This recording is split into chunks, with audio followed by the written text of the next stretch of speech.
There is a kind of love that hollows you out slowly, and you don't even notice until the day something breaks open and all that empty space comes rushing in at once. I know this now. I didn't know it on the morning of June 14th, when I was lying flat on my back in a bedroom that smelled like mentholated rub and cold coffee, listening to my two sons argue in the hallway about who was going to carry the heaviest suitcase downstairs. I was 63 years old. I had a fever of 103, and not one person in that house had asked me if I needed a glass of water. My name is Walter. I spent 31 years working as a civil engineer for the county. I built bridges, friends, literal ones, the kind you drive across without thinking twice. I raised two boys in a 4-bedroom colonial in Asheville, North Carolina, mostly on my own after my wife Carol passed from ovarian cancer when the boys were 11 and 13. I want you to understand something before I go any further. I did not raise my sons with resentment. I raised them with everything I had. Every scout trip, every baseball practice, every college application, every tuition check that was me, alone, at the kitchen table at 11 o'clock at night, figuring it out. I'm not telling you this to make myself sound noble. I'm telling you because I need you to understand what it means when a man gives everything and receives silence in return. Marcus was 34. He worked in commercial real estate in Charlotte and drove a BMW he couldn't quite afford and wore the kind of confidence that looks like success from a distance. Derek was 32. He was the quieter one, or so I'd always believed, quieter, meaning he let Marcus do the talking and simply agreed with whatever conclusion his older brother reached. They had both come home that week for what was supposed to be a family reunion of sorts, before the three of us drove down to Hilton Head for a week at a rental house I had already paid for in full. $3,200, non-refundable. I had started feeling wrong on a Wednesday, a dull ache behind my eyes, a scratchiness in my throat that I tried to talk myself out of. I had been looking forward to that trip. The last time the three of us had taken a vacation together was 7 years ago, and even then, I'd spent most of it mediating an argument between Marcus and his girlfriend at the time. But I was trying again. I was always trying again. By Thursday evening, my joints felt like they'd been filled with wet sand, and by Friday morning I could not lift my head off the pillow without the room tilting sideways. I called out from my bedroom around 7 in the morning. Marcus appeared in the doorway with his phone in his hand and his sunglasses already pushed up on his forehead, like he was 5 minutes from walking out the door. I told him I wasn't well. I told him I'd had a rough night, that I thought I might have the flu, and that I wasn't sure I could make the drive. He looked at me for a moment the way you look at a weather forecast that doesn't match what you'd planned for the weekend. Then he said, "Dad, we've had this trip on the calendar for 2 months." I told him I knew that. He said, "Can't you just take some Dayquil and see how you feel in a few hours?" I told him I had a fever. He said, "You probably just need to get some fresh air. The drive will do you good." I didn't have the strength to argue. I lay there for another hour while I heard them moving through the house, the refrigerator opening and closing, the zipper sounds of bags being packed, the particular cheerfulness that people have when they're about to go somewhere they want to be. At one point, Derek knocked on my door, stepped just barely inside, and said, "Hey, Dad, do you know where the portable speaker is?" That was the full extent of his concern. He wanted the Bluetooth speaker. I told him it was in the hall closet. He said thanks and left. By 9 that morning, I had managed to get myself to the bathroom and back, which felt like a small victory and a large humiliation at the same time. I sat on the edge of the bed and I thought, they'll come check on me before they leave. Of course they will. A man raised these boys. A man drove them to the emergency room at 2 in the morning when Marcus broke his collarbone falling out of a tree at age 9. A man sat in a plastic chair in a hospital waiting room for 6 hours when Derek had his appendix out at 16. They'll come check on me. Marcus appeared in the doorway again at 9:15 with his car keys in his hand and his bag over his shoulder. He said, "We're gonna head out. You've got soup in the cabinet and there's Gatorade in the fridge. You'll be fine in a day or two." He paused. Then he added, "I already texted the rental company, and they said we can't get even a partial refund. So we figured there's no point in all three of us staying." I looked at him. I said, "Marcus, I am sick." He said, "I know, Dad. I'm sorry. But there's really nothing we can do here. You just need to rest." Then Derek appeared behind him in the hallway, nodded at me with the expression of a man who wants to seem sympathetic without actually committing to it, and said, "We'll call you when we get there." They did not call me when they got there. They did not call me at all that first day. I know because I was awake most of it, alternating between sweating through my sheets and shivering hard enough to rattle the headboard. I drank half a bottle of Gatorade lying down because sitting up made me dizzy. At around 6 that evening, I knocked over the glass on my nightstand trying to reach my phone, and I lay there for a full 2 minutes, deciding whether the effort of picking it up was worth it. That was when I heard the front door. I had forgotten, in the fog of the fever, that I had told my neighbor's son he could come by that weekend to return my socket wrench set. I had lent it to him 3 weeks earlier when he was helping his mother fix a section of fence that had come down in a storm. His name was Caleb. He was 26 years old, worked construction during the week, and had lived next door with his mother Ruth for as long as I could remember. He was not family. He was not even close family. He was the young man who waved at me across the yard and occasionally helped me haul bags of mulch in the fall. He knocked on the bedroom door and said, "Mr. Walter, I let myself in the key. It was under the mat like you said. I just came to drop off the—" He stopped. He looked at me. He looked at the overturned glass on the floor, the tangled sheets, the half-empty Gatorade bottle, the bottle of Tylenol with the cap still off.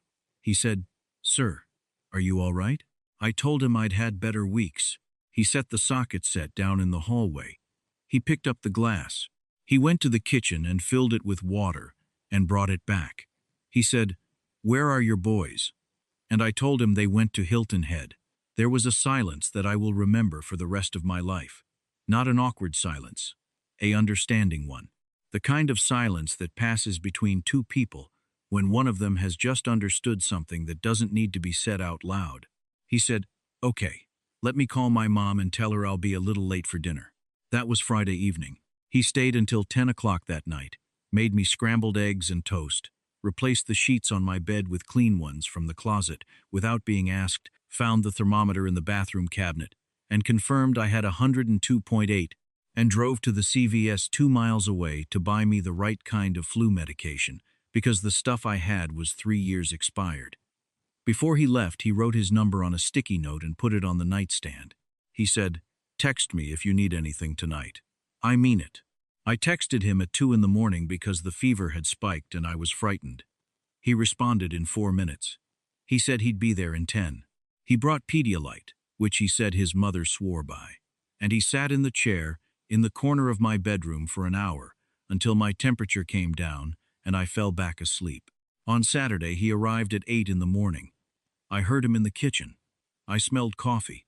I smelled something cooking turned out to be oatmeal and cut up banana, because he had looked in my refrigerator and decided I needed something that wouldn't turn my stomach. He had his work boots on and his jacket, and I found out later he had rearranged a half-day job to be there. He never mentioned it. He just sat at the edge of the bed and handed me a bowl of oatmeal and said, "Eat what you can." On Sunday, I started to improve slightly. He came by in the afternoon, checked on me, watched 2 innings of a baseball game with me in silence, and before he left said, "I'm going to the grocery store tomorrow. Write me a list." He said it the way a son says it, not like he was doing me a favor, like it was simply the obvious next thing. I need you to understand something, friends. I have not let myself be taken care of by anyone since Carol died 22 years ago. I learned to handle things alone. I learned to handle illness alone, grief alone, home repairs alone, loneliness alone. I became a man who did not ask for help because I had learned that asking led to disappointment, and disappointment was a particular kind of pain I could not afford when I had 2 boys depending on me to stay upright. And here was this 26-year-old kid who owed me nothing except the return of a socket wrench, showing me what care looked like. It looked simple. It looked like oatmeal and banana. It looked like sitting in a chair in a dark room until a man's fever came down. By Monday, I could sit up without the room spinning. By Tuesday, I was mobile enough to make my own coffee, though Caleb still came by and stayed for dinner. He brought his mother Ruth with him that evening. and she made a chicken and rice casserole that I ate more of than I'd eaten in 5 days combined. She sat across from me at the kitchen table and said, "Walter, I want you to know that boy of yours," and she nodded toward Caleb, "has been talking about you the whole time, worried sick." She shook her head and pressed her lips together in that way older women do when they've decided not to say the thing they're really thinking. I had not heard from Marcus or Derek since the first morning. On Tuesday afternoon, Marcus sent me a text that said, "Hey Dad, hope you're feeling better. Beach is amazing. Weather's been perfect." He included a photo of himself and Derek, and two women I didn't recognize, all of them holding drinks, standing in the surf with the kind of wide, uncomplicated smiles that belong to people who have not spent the last 5 days wondering if they were going to end up calling 911 alone at 3 in the morning. I looked at that photo for a long time. I want to tell you that I felt anger first, but that's not what I felt. I felt something quieter and more final than anger. I felt the slow, heavy arrival of clarity. It settled into my chest like a stone finding the bottom of a river. I had been building something in my mind for the last 5 days, not consciously, not with intention, but the way a man builds things when he's been left alone, with enough time and enough pain, to finally see the shape of his own life clearly. I called my attorney on Wednesday morning. His name is Don Rafferty, and I have used him for estate matters since Carol died. I told him I wanted to revise my will.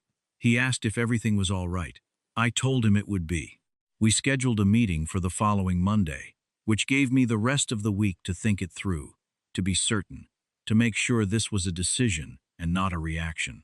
By Friday, when Marcus texted again to say they'd be home Sunday afternoon, I was certain. They pulled into my driveway at 3:15 on Sunday. I heard the car doors, heard them talking and laughing as they came up the front walk. Marcus opened the door and came into the living room with his skin tan and his hair sun-bleached, and a plastic bag in his hand that I later discovered contained a small bottle of hot sauce with Hilton Head printed on the main label, which he'd brought as my souvenir. Derek came in behind him, dropped his bag in the hallway, and said, "Hey Dad, you look like you're back to normal." Good. Back to normal. I invited them to sit down. I was already sitting in the armchair by the window, the one Carol used to sit in when she read, and I had a folder on the side table next to me. Marcus sat on the couch. Derek sat on the other end of it. There was a moment where they both looked at me with the mild, distracted attention of men who expected this conversation to take about 3 minutes before they could put their bags in their rooms and order dinner. I told them that while they were gone, I had run a fever of nearly 103 for 4 days. I told them that on Friday night, I had been frightened enough to text someone for help at 2 in the morning. I told them that for the first 3 days, the only person who checked on me, cooked for me, or sat with me in this house was the 26-year-old kid from next door, who came by to return a socket wrench. Marcus said, "Dad, we offered to stay." I said, "You did not offer to stay, Marcus. You told me you couldn't get a refund." He said, "We knew you'd be okay." I said, "You did not know that. You hoped it, and hoping is not caring." Derek said, "Dad, come on, you're making it sound worse than it was." I looked at him for a moment. I thought about the morning he was 16 and his appendix ruptured, and I sat in that waiting room. I thought about how the drive home from the hospital he had been too groggy from the anesthesia to talk, and I had held his hand the whole way and he hadn't known it because he was half asleep. I thought about all the times I had shown up for these two men when showing up cost me something. I thought about the photo of them standing in the ocean with their drinks and their new friends, taken on the day my fever was at its highest. I said, "I'm not making it worse than it was. I'm telling you exactly what it was." I opened the folder on the side table.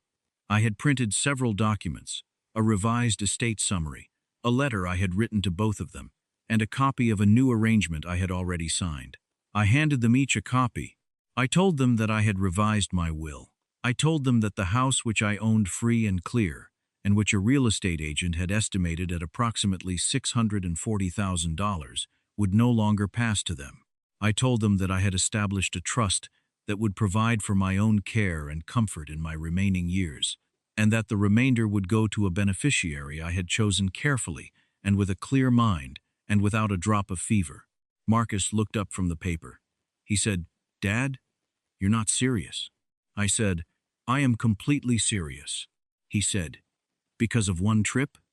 You're going to cut us out because of one trip?" I said, "I am not cutting you out because of one trip. I am adjusting my plans because of 30 years of evidence, and because 1 week showed me the difference between the people who will be there for me and the people who won't." Derek said, very quietly, "Who gets it?" I told him. I said Caleb's name. I watched their faces change. Marcus stood up. His voice went somewhere between disbelief and rage, which is a particular combination I recognized from when he was a teenager, and I told him he couldn't have something he wanted. He said, "The neighbor kid? Dad, you barely know him." I said, "I know that when I was lying in this house with a fever of 103, he drove to CVS at 2 in the morning for the right flu medication. I know that he rearranged his work schedule to be here. I know that he sat in the chair in the corner of my bedroom until my temperature came down because he didn't want me to be alone. I know everything I need to know about him." There was a silence in the room that I can only describe as the sound of two men realizing they have lost something they assumed could never be lost. Marcus said, "You can change your mind. We're your sons." I said, "I know you're my sons. I love you. That has not changed, and it will not change. But love is not the same as inheritance. Inheritance is about who you trust to have your back when it counts. And I know now who that is." I told them they were welcome to stay for dinner if they wanted to. Neither of them did. Marcus picked up his bag from where he'd set it down in the hallway and left without saying another word. Derek stood in the doorway for a long moment, looking at me with an expression I couldn't fully read, not quite guilt, not quite grief, somewhere between the two. He said, "I'm sorry, Dad." And then he left too. I sat in Carol's chair for a long time after I heard both cars pull out of the driveway. The house was quiet. The evening light was coming through the living room window at that low angle it gets in late June, turning everything a particular shade of gold that Carol always loved. I thought about her. I thought about what she would have said about all of this. Knowing her, I think she would have said, "Walter, you raised two boys who needed more from you than you knew how to give, and that's not entirely their fault, and it's not entirely yours." And then she would have said, "But that young man showed you something true, and you'd be a fool not to honor it." I called Caleb that evening. I told him I wanted to take him and his mother to dinner when I was fully back on my feet. He said that wasn't necessary. I told him it wasn't about necessary. He laughed a little and said, "Okay." He came by the next morning with a carton of orange juice and a box of those powdered sugar donuts that I have always considered a guilty pleasure and once mentioned to him in passing. He set them on the kitchen counter without ceremony, poured us both a glass of juice, and sat down at the table. We talked for about an hour, mostly about nothing. Baseball. A pothole on our street that the county had been ignoring for 2 years. What I was going to plant in the back garden in July. I want to tell you something, friends, because you have stayed with me through this whole story, and you deserve the truest thing I've learned from it. A man can spend decades building walls around the people he loves, trying to spare them from every hard thing, and in doing so accidentally teach them that hard things are always someone else's problem. I did that. I own that. I gave my sons a life without edges, and they grew up believing that someone would always absorb the weight for them. That someone was me, and then one day I was the one who needed absorbing, and I found out what I had built. But I also found out this: the world is not short on goodness. It is only short on our willingness to see where that goodness actually lives. It doesn't always live where the bloodline runs. Sometimes it lives next door, in a 26-year-old kid with work boots and a socket wrench, and the simple, unassuming decency to ask if you need a glass of water. I don't know what comes next with Marcus and Derek. I hope they think about what happened. I hope it stings enough to teach them something without breaking them. I still love them. I will always love them. But I am 63 years old, and I have finally learned that love and accountability are not opposites. You can love someone and still let the consequences of their choices fall where they belong. My will stands. My mind is clear. My fever broke. And on a June morning in Asheville, North Carolina, An ordinary man found out that family is not always the people you were born responsible for. Sometimes it is the person who shows up when everyone else has driven to the beach. If you are a parent listening to this, hold something back for yourself, not out of bitterness, out of wisdom. Not everything you have built needs to be handed to people who have not learned to value it. And if someone in your life is showing up for you quietly, without being asked, without keeping score, pay attention to that. Pay attention carefully, because that is the rarest thing there is. If this story found something real in you, I'd be grateful if you took a moment to like this video and share it with someone who might need to hear it. Drop a comment below and tell me where you're listening from. And if you have ever been the person who showed up, or the person who was left behind, I want to hear from you. Take care of the ones who take care of you. I'll see you in the next one.